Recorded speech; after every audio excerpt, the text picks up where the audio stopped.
எனது அன்பு நேயர்களே வணக்கம். உலகெங்கும் வாழும் பாபு சயின்டிபிக் ஆஸ்ட்ராலஜி சேனலின் மகர ராசி அன்பர்களே, உங்களை இந்த வார ராசி பலன்களுக்கு அன்போடு வரவேற்கின்றேன். செவ்வாய்க்கிழமை மே 12, 2026 துவங்கி திங்கட்கிழமை மே 18, 2026 வரை பராபவ வருட சித்திரை 29 முதல் வைகாசி மாதம் 4ஆம் தேதி வரை இந்த நாட்களுக்கான வார ராசி பலன்களை இந்த பதிவிலே முதல் 7-8 நிமிடத்திலும் அதைத் தொடர்ந்து ஒவ்வொரு நாளும் திதி நட்சத்திரம் தரக்கூடிய சிறப்புகளை பற்றியும் இந்த பதிவிலே காண்போம். இதுவரை சப்ஸ்கிரைப் செய்யாத அன்பர்கள் சப்ஸ்கிரைப் செய்து பெல் பட்டன் அழுத்தி தொடர்ந்து இணைந்து ஆதரவு தர அன்போடு வேண்டுகின்றேன். அன்பு நேயர்களே, மகர ராசி அன்பர்களே, இந்த வாரத்தை பொறுத்தவரை செவ்வாய்க்கிழமை அன்று பார்க்கும்போது சந்திரன் உங்களுடைய ராசிக்கு 3ஆம் இடத்திலே சஞ்சரிக்கக்கூடிய காலமாக இருக்கும். ஆகையினால் வார துவக்கத்திலேயே எந்த ஒரு செயலையும் நல்லதாக செய்ய வேண்டும் என்று நினைத்தால் அதில் நாட்டத்தோடும் ஒரு திட்டத்தோடும் செய்யும் போது மிகப்பெரிய ஒரு வெற்றியை தருவதாக அமைந்துவிடும். மற்றவர்கள் பிரச்சனையிலே தலையிடாமல் இருப்பது வெற்றியை தரும். மேலும் மிக முக்கியமாக இந்த வாரத்தை பொறுத்தவரை ஏதேனும் இதுவரை சரியாக அமையவில்லை, ஒரு கெடுதலை தருகிறது, ஒரு கெட்ட பழக்கம் இருக்கிறது என்றால் அதிலிருந்து வெளிவருவதற்கான முயற்சிகளை எடுக்கும்போது வெற்றியை தந்துவிடக்கூடிய அமைப்பு.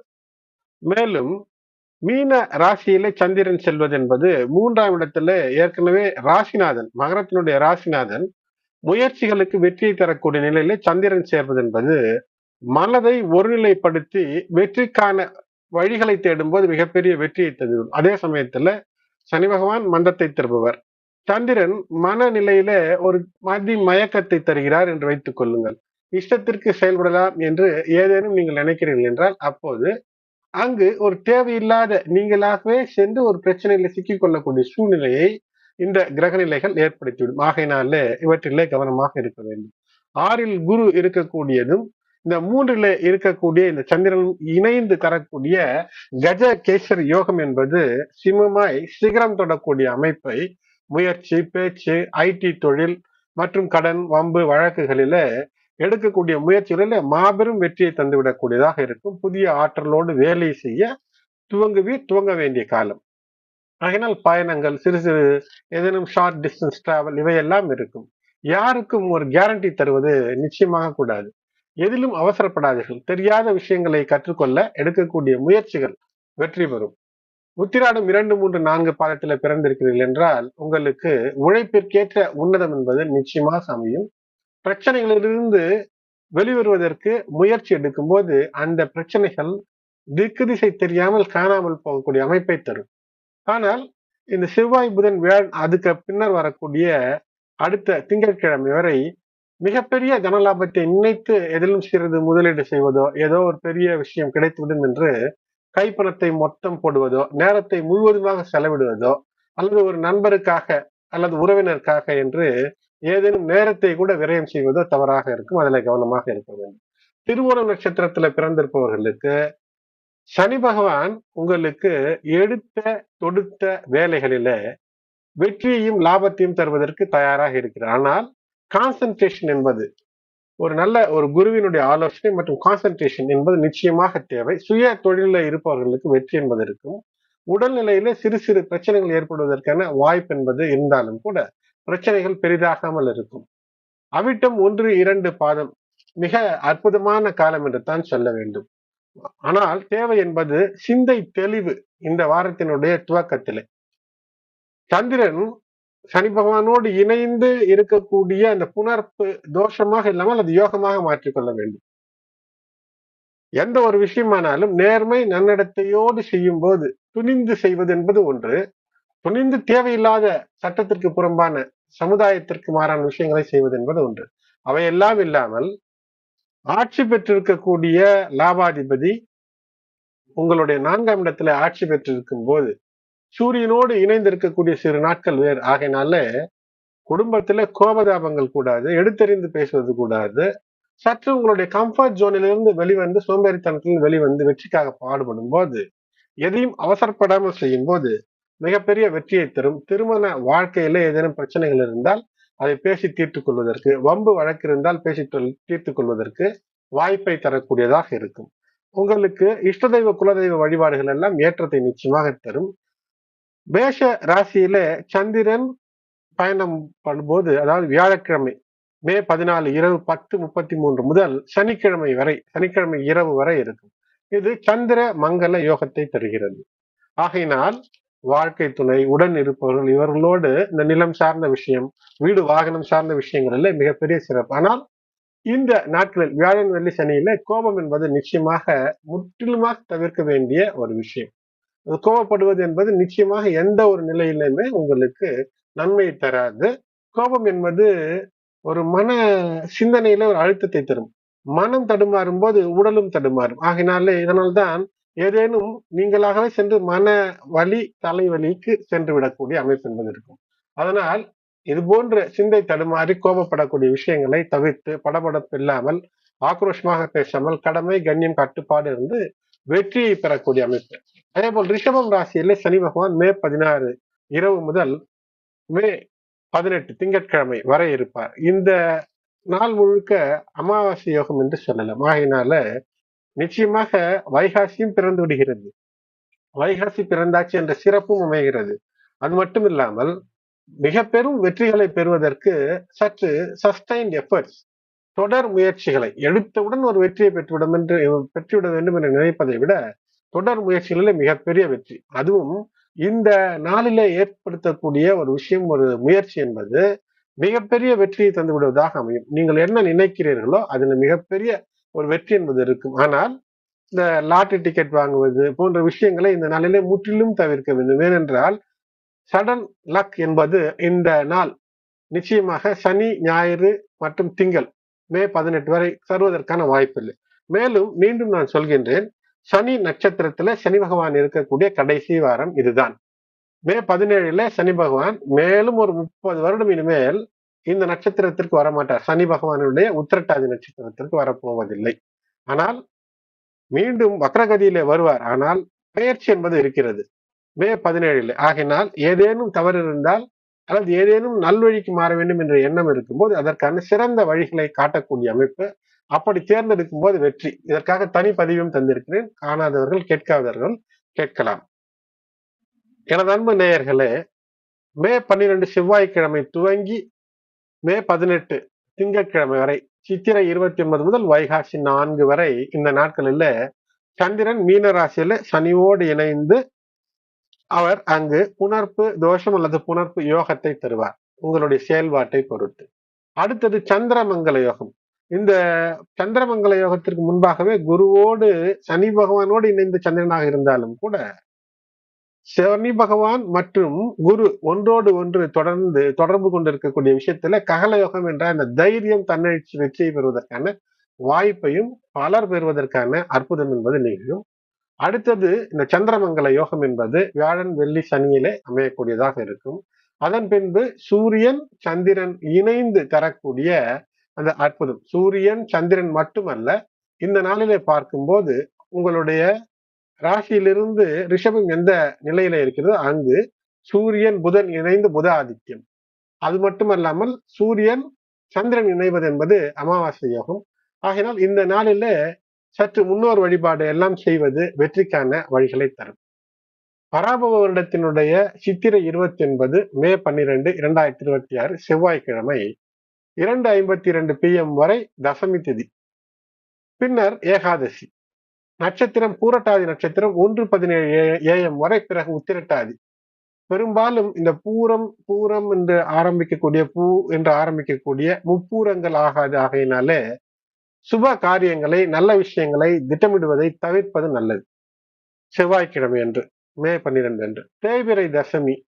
ஆந்திரா, தெலுங்கானா ஆகிய மாநிலங்களிலே இது ஆஞ்சநேயர் ஜெயந்தியாக கொண்டாடப்படக்கூடிய நாள். ஆஞ்சநேயர் வழிபாடு என்பது சனி தோஷம் விலகுவதற்கு, சனி தோஷம் அல்லது சனி பகவானுடைய பிரச்சனைகள், ஏழரை சனி, அஷ்டமச்சனி, ஜென்மச்சனி, கண்டகச்சனி என்று சனி பகவான் ஏதோ ஒரு நிலையில அந்த நிலைக்கேற்ப நீங்கள் செய்யக்கூடிய தவறுக்கு ஒரு தண்டனையை தந்து விடுவார். அதாவது வைத்து பார்ப்பதில்லை, தண்டனை தருவது என்பது. இந்த நாள் வைத்திருதி சார்த்தம், திதித் துவயம் என்று சொல்வார்கள். திதித் துவயம் என்றால் தசமி ஏகாதசியில உயிர் நீத்த முன்னோருக்கு வருடாந்திர திதிகள் தருவதற்கு ஏற்ற நாளாக இருக்கும். அடுத்தது புதன்கிழமை பராப வருடம் சித்திரை 30 மே 13 2026 1:30 PM வரை ஏகாதசி, பின்னர் துவாதசி. உத்திரட்டாதி நட்சத்திரம் 12:17 AM வரை, பிறகு ரேவதி. ஆகினாலே 12:17 வரை சித்த யோகம், பின்னர் மரண யோகம். அதனால் நாள் முழுவதும் சித்த யோகம் பகல் பொழுதில்லை என்று எடுத்துக் கொள்ளலாம். உத்திரட்டாதி என்றால் எல்லா நல்ல காரியங்களும் செய்யலாம். ஆகினால் இந்த நாளிலே நிச்சயம் செய்தல், சீமந்தம் செய்தல், பெயர் சுட்டுதல், கோயில் கட்ட, வீடு கட்ட, குளம் அமைக்க, இவற்றிற்கான திட்டங்கள் போடுவதற்கு, கல்வியை புதிய விஷயம் கற்க துவங்குவது, திருமணம் பேச, திருமணம் இவையெல்லாம் செய்வதற்கு, வெளியூர்களுக்கு பயணம் செய்ய இவையெல்லாம் ஏற்றதாக இருக்கும். வருத்தம் போக்குவதற்கான ஒரு அருமையான ஏகாதசி. ஏனென்றால் ஏதாவது ஒரு வருத்தம் வாழ்க்கையில இருக்கும். அந்த வருத்தத்தை போக்கி அந்த வருத்தத்திலிருந்து மகிழ்ச்சியாக மாற்றிக் கொள்வதற்கு இந்த ஏகாதசி என்று விரதம் இருப்பது சிறப்பை ஏற்படுத்தும். பெருமாள் கோயிலுக்கு சென்று 11 தீபங்களை ஏற்றி 27 முறை வலம் வந்து பெருமாளை வேண்டுவது என்பது இருக்கக்கூடிய வருத்தம் எல்லாம் நீங்கக்கூடிய அமைப்பை தரும் பெருமாள் வழிபாடு. மற்றவர்களுக்கு வித்தைகளை கற்றுத் தருவதற்கு, உங்களுக்கு தெரிந்த விஷயத்தை, நல்ல விஷயங்களை மற்றவர்களுக்கு கற்றுத் தருவதற்கு ஏற்ற நாளாக இருக்கிறது. இது வருத்தம் போக்கும் நாள் என்று ஏகாதசி. ஏனென்றால் பிரம்மனின் தலை வெற்றிய சிவன் இந்த ஏகாதசி என்று திருமாலை நோக்கி இந்த விரதம் இருந்து இந்த நாளிலே வருத்தத்தை போக்கிக் கொண்டானாம்.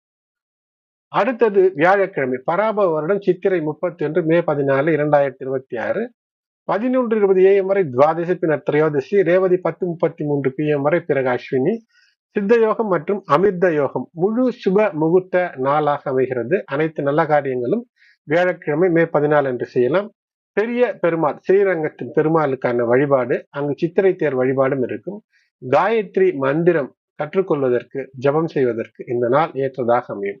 அடுத்து வெள்ளிக்கிழமை பராப வருடம் வைகாசி 1 மே 15 மே 15 அன்று விஷ்ணுபதி புண்ணிய காலமாக அமைகிறது.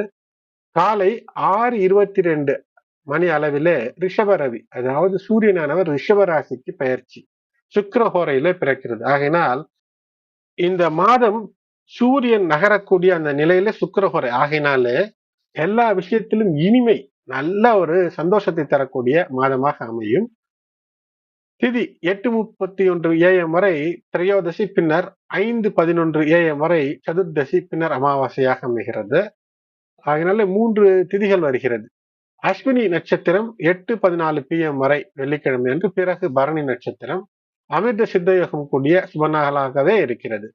27 நட்சத்திர தோஷங்கள் விலக காலை 6:22 முதல் 9 வரை பெருமாள் வழிபாடு ஏற்றத்தை தரும். மாத சிவராத்திரி, சூன்ய திதி, வருடாந்திர திதி தர்ப்பணங்களை இறந்தவர்களுக்கு இந்த நாளிலே தரக்கூடாது. 3 திதிகள் கூடுவது அவமாகம் என்று பெயர். அதனால் இந்த நாளிலே செய்யக்கூடிய தான தர்மங்களுக்கு நல்ல ஒரு அற்புத பலன். ஆகையினாலே அதற்கு ஏற்ற நாள். அடுத்து சனிக்கிழமை பராப வருடம் வைகாசி 2 மே 16 2026 திதி 1:30 AM வரை அமாவாசை, பின்னர் பிரதமை. பரணி நட்சத்திரம் 5:30 PM வரை, பிறகு கார்த்திகை. நாள் முழுவதும் சித்த யோகம், சர்வ அமாவாசை. யம தர்மனினுடைய நட்சத்திரம் பரணி மற்றும் சனிக்கிழமை. பிண்டபுத்ரு யஜ்யம் செய்வதற்கு இது மிக சிறப்பான நாள். தோஷ பரிகாரங்கள் செய்ய ஏற்ற நாள். பித்ருதோஷ வழிபாட்டிற்கு மிக அற்புதமான நாள். சூன்ய திதி. இந்த நாளிலும் வருடாந்திர திதிகளை தரக்கூடாது. இந்த நாளிலே 6 சுமங்கலி பெண்களுக்கு மஞ்சள் குங்குமம் தருவது நன்மைகளை தரும். அடுத்து ஞாயிற்றுக்கிழமை பராப வருடம் வைகாசி 3 மே 17 9:41 PM வரை பிரதமை, பின்னர் திதியை. கார்த்திகை நட்சத்திரம் 2:32 PM வரை, பிறகு ரோஹிணி நட்சத்திரம். நாள் முழுவதும் 60 நாழிகளும் சித்த யோகம். அமாவாசையானது மே 16 அதாவது சனிக்கிழமை அன்று துவங்கி மே மாதம் 17 ஞாயிற்றுக்கிழமை அன்று மிக அதிகாலை 1:30 AM அளவிலே முடிவடைகிறது. ஆகையினாலே சோடசக்கலை நேரம் என்பது ஞாயிற்றுக்கிழமை, அதாவது சனிக்கிழமை ஞாயிற்றுக்கிழமை இரவு நள்ளிரவு 12:30 AM துவங்கி 2:30 AM வரை அதிகாலையிலே. இந்த நாளிலே ஒற்றை குறிக்கோளோடு இந்த நேரத்திலே தவமிருந்து வேண்டும் போது பிரம்மா, விஷ்ணு, சிவன் என்ற மும்மூர்த்திகளுடைய அருள் உங்களுக்கு கிடைக்கும். நல்லது நடக்கும், வேண்டியது கிடைக்கும். இஷ்ட தெய்வ குலதெய்வ வழிபாட்டிற்கு ஏற்ற நாள் ஞாயிற்றுக்கிழமை. கங்கா தசரா என்பார்கள். இந்த நாள் முதல் 10 நாட்களுக்கு கங்கையை வழிபடுவது அல்லது கங்கையிலே நீராடுவது புனிதத்தை ஏற்படுத்தும். அடுத்து திங்கட்கிழமை பராப வருடம் வைகாசி 4 மே 18 2026 5:53 PM வரை த்விதியை, பின்னர் திருதியை. ரோஹிணி நட்சத்திரம் 11:31 AM வரை, பிறகு மிருகசீரிடம். அமிர்த யோகம் மற்றும் சித்த யோகம் கூடிய சுப முகூர்த்த நாளாக அமைகிறது. இந்த நாளிலே அனைத்து நல்ல காரியங்களும் செய்வதற்கு ஏற்ற நாள்.